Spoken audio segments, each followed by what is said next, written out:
Hey everybody, we have the server slam coming up for Diablo 4. It's going to be on May 12th through the 14th, and it only lasts 2 days. And so if you haven't already played in the beta, you have a lot of learning to do and understanding how to make certain builds so you reach that level 20 and you can kill the Ashava to get the Ashava horn, the special item. So here's one of the best builds for the rogue. It's one of my favorites. I've been doing a lot of research. I also played in the beta, but this is one of my favorite builds that I've found for the rogue. One of the highest, one of the builds that gives you the highest amount of damage.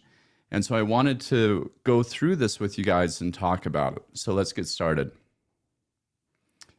And just to tell you who this is actually Nick2. This is his video. Shout out to him for putting together this build because it's incredible. Okay, let's get started. Hey, what's up guys, it's Nix2, and today I'll be showing you guys why I think Rogue is currently the best class in the Diablo 4 beta.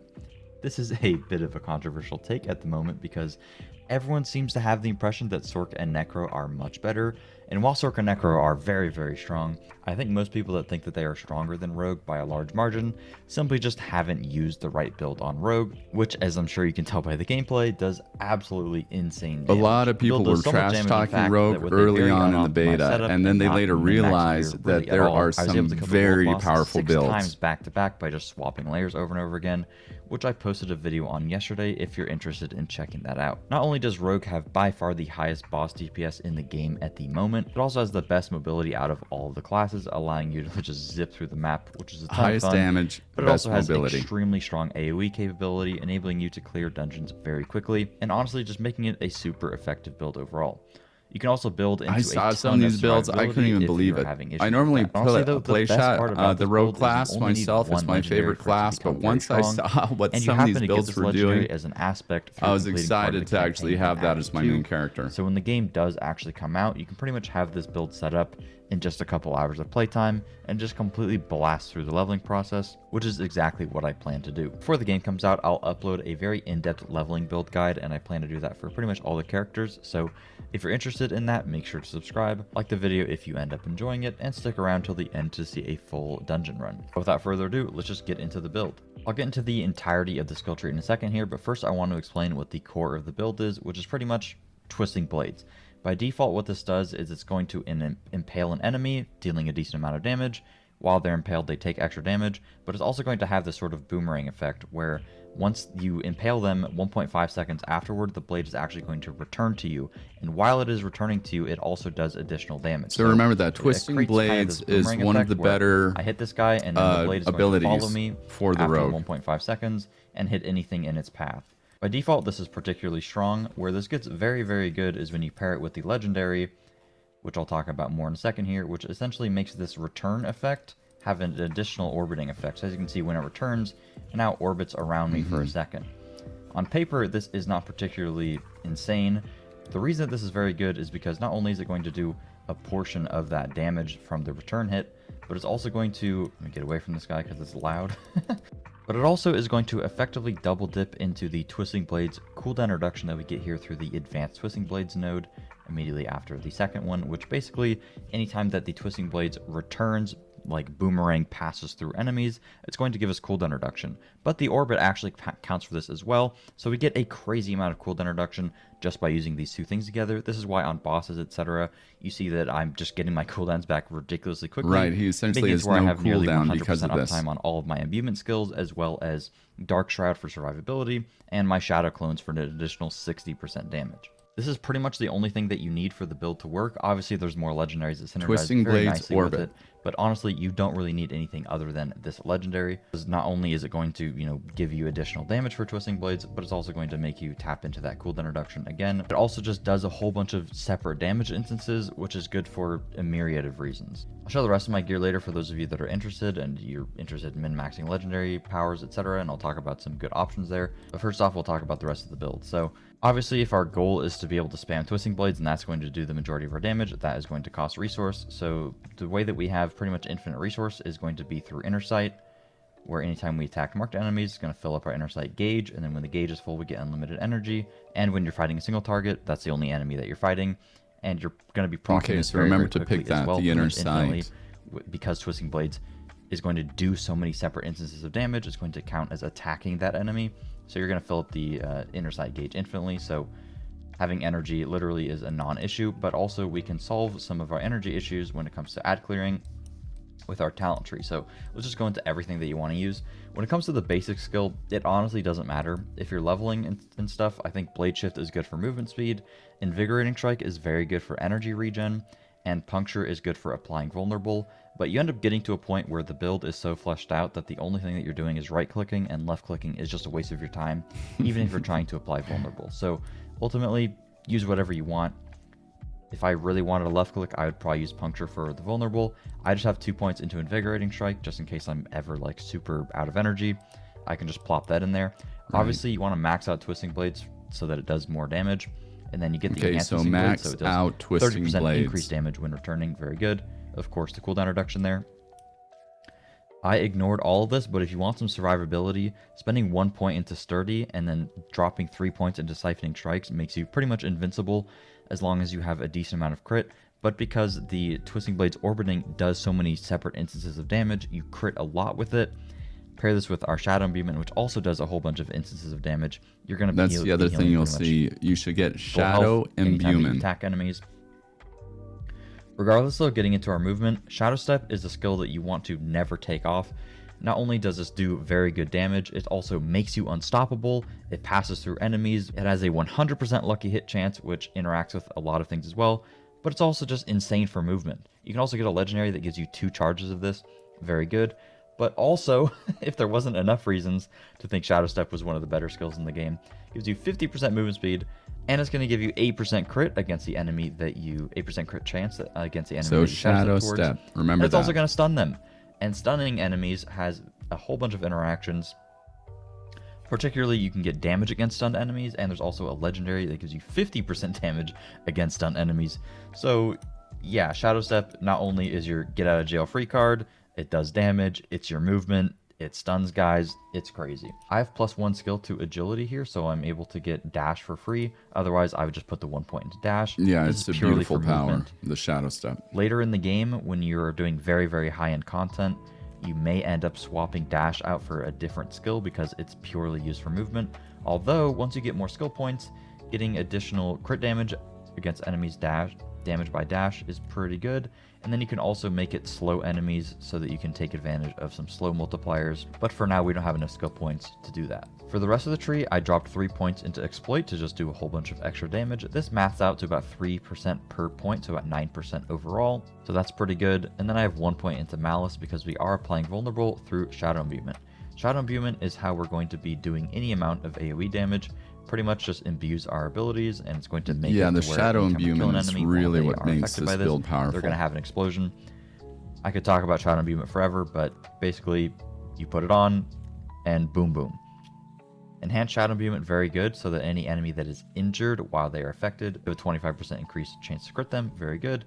And then you also get Vulnerable, which is very good because you're going to be pretty much proccing these explosions all the time. Later on, I believe in Act 3, we get access to this legendary, which is basically going to make the vulnerability application happen all the time, because anytime we just cast the imbuement skill, it's going to trigger that explosion. So make sure to be on the lookout for that once the actual game comes out. But when you pair this with Shadow Crash, this doesn't really matter, but consuming shadows to get 30 energy each time you kill an enemy with shadow damage, which we're constantly doing with the Shadow Imbuement, you get a crazy amount of energy regen, which is very, very nice. And for the rest of our points, I just went into Shadow Clone. This is just an ultimate skill. It just makes you Shadow Clone is another big one. Makes you almost not double your damage, but pretty close. Of extra energy, and again, because our Twisting Blades orbit is hitting so many separate damage instances, we're benefiting from this a whole bunch, getting a lot of additional energy. One thing I want to touch on is Shadow Clone versus Dark Shroud. Shadow Clone is incredibly good for just absolutely nuking bosses, but if I were to level and I was just generally doing dungeons, I would probably keep on Dark Shroud most of the time.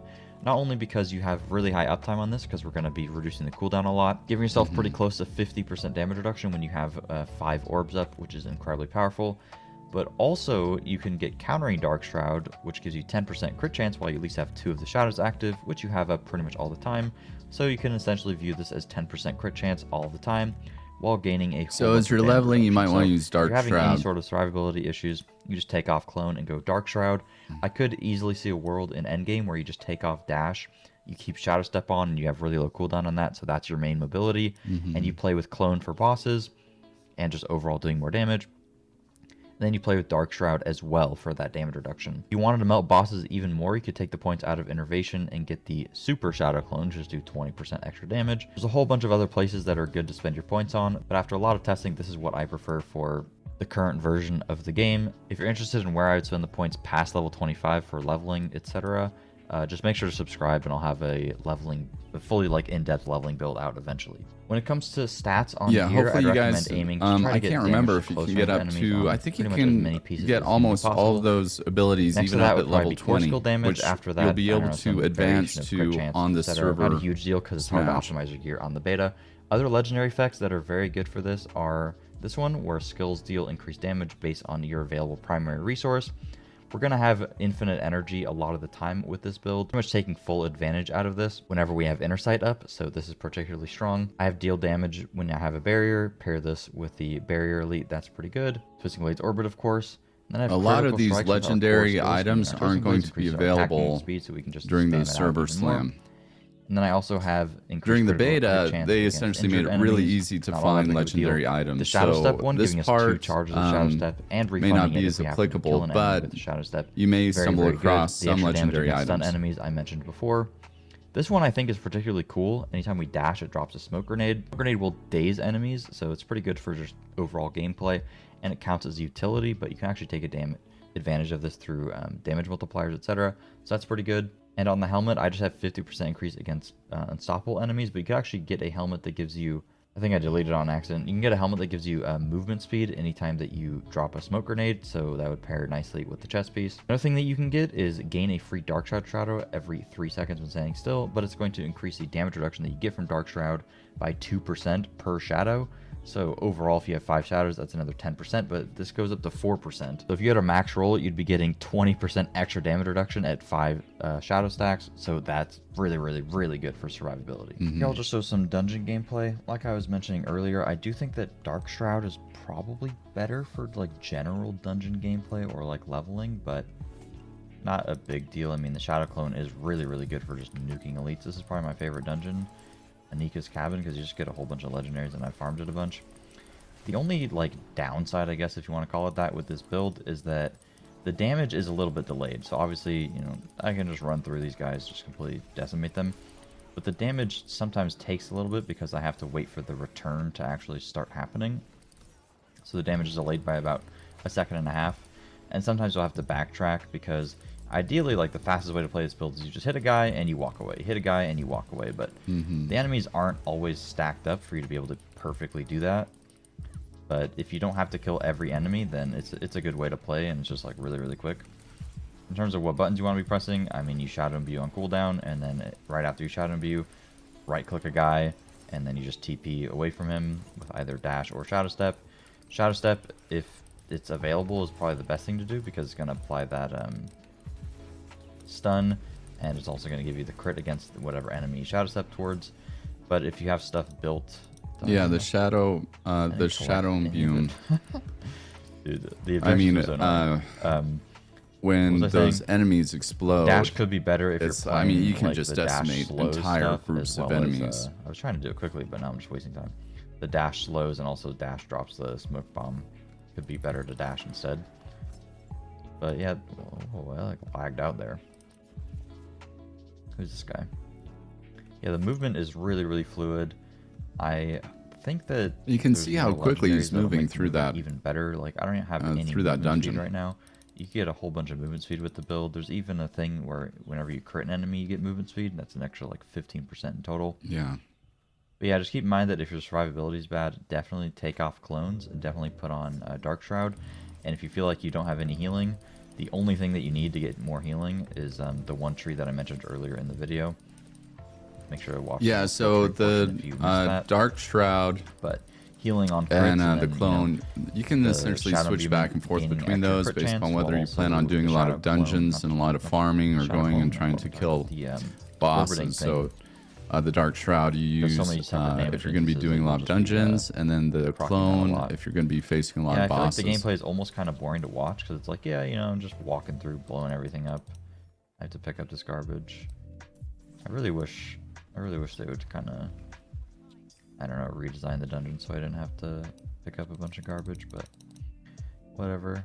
Do I only have to get one? Oh, I only have to get one. Okay, speedrun. World's Yeah, I fastest enjoyed the dungeon run dungeons. confirmed. Is there a Going boss around here? and having to I don't remember. essentially activate This is a different boss. This is a different boss. Is it shrines and fastest stuff like dungeon? that. None of that bothered me. No, it's not a boss. I know some people were complaining about it. Unlucky.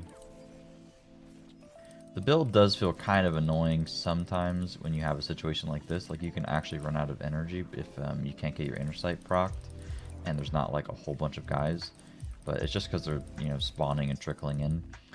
One side issue is that when you're super geared and you kill everything instantly, you can't fully take advantage of the cooldown reduction because everything just dies so quickly that you don't... Oh, there's no boss? What the heck? Alright, well, I'll roll some boss footage because I imagine a lot of people skip to the end and they want to see a boss. I thought there was a boss here. But like I was saying, sometimes on like little enemies, it's hard to get the cooldown reduction if you're just instantly killing them because Twisted Blade isn't orbiting a lot. But I mean, who really cares? You get more than enough cooldown reduction as it is, and if you're one-shotting, that's a good how problem quickly to you have, took right? out that boss. I mean, Anyways, that's pretty it's much insane. it. If you enjoyed, Look at be sure to this. drop a like, subscribe for videos similar to this one, Just done. and thank you guys so much for watching. Like Have a good 3 one. seconds. Peace. It's incredible.